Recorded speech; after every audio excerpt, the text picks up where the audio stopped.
Beneath the tranquil blue of the Pacific Ocean lies a story that history has almost forgotten. A conflict fought across hundreds of remote islands, far from the well-known battlefields of Europe. Yet it was a war that decisively shifted the entire course of the Second World War. This is the story of the forgotten War of the Pacific Islands. This wasn't a war fought in the grand cities of Europe or across the vast dust of Africa. It was waged in dense, suffocating jungles, on tiny coral atolls, and across treacherous volcanic mountains.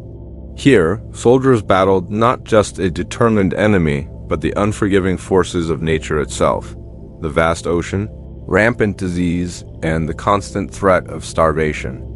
Before 1941, these islands were little more than specks on a map to most of the world's scattered territories under the flags of Japan, Britain, the United States, and other colonial powers.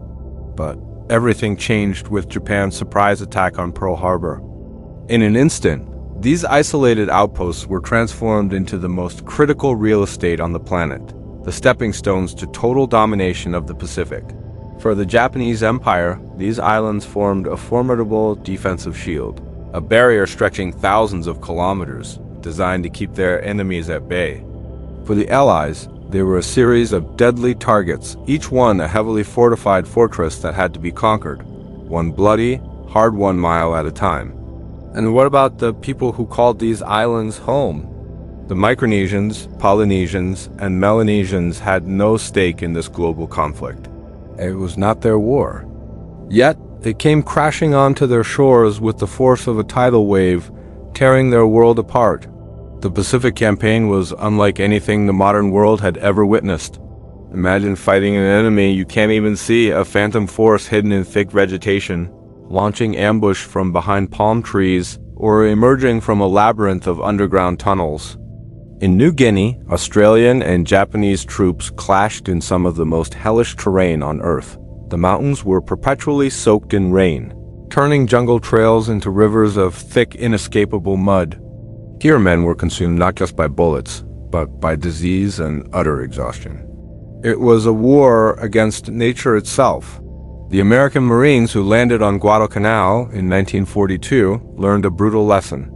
Malaria could kill faster and more mercilessly than a Japanese sniper. Every victory, no matter how small, came at an unimaginable cost, a price measured not just in lives lost, but in the sanity of those who survived. By 1943, the tide began to turn as the U.S. adopted a revolutionary new strategy: island hopping. Instead of launching costly frontal assaults on every single Japanese stronghold, they would leapfrog over heavily defended islands, capturing key strategic locations to sever Japanese supply lines and isolate their garrisons, leaving them to wither on the vine. Each island became a vital stepping stone, bringing the Allies closer and closer to the Japanese mainland. But every hop was a descent into a nightmare. Places like Tarawa, Saipan, Peleliu, Iwo Jima, these names would be forever burned into the memories of the survivors. Let's just consider Tarawa. For a tiny patch of land barely 2 miles long, over 6,000 men died in just 3 days of ferocious fighting. The scale of the carnage was staggering, a grim testament to the ferocity of the island war. But here is the part of the story that most history books tend to forget: the Pacific Islanders themselves. They were not merely passive victims caught in the crossfire. Thousands of local men and women served as invaluable scouts, porters, and coast watchers. They guided Allied forces through impenetrable jungles they knew like the back of their hands. They risked their lives to warn of Japanese movements, and they rescued countless downed pilots from the sea and the wilderness.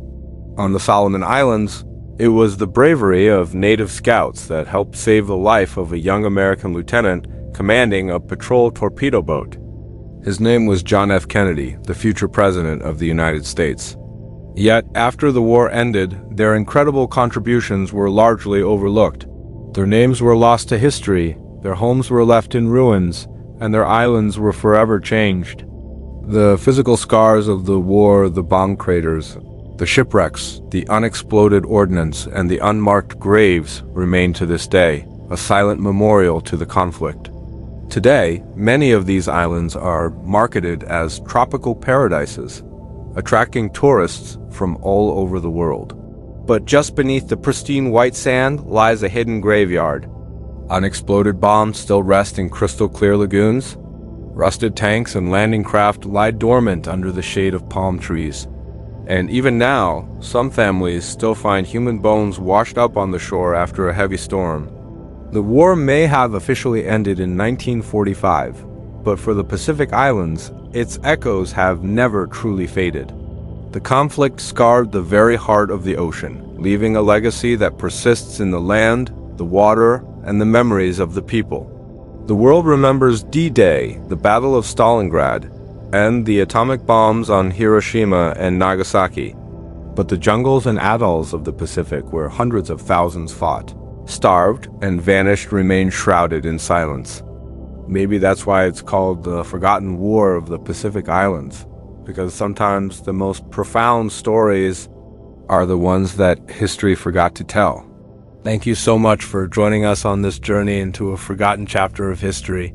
If you found this story as compelling as we did, please consider liking this video and subscribing to our channel for more deep dives into the past. We'll see you in the next one.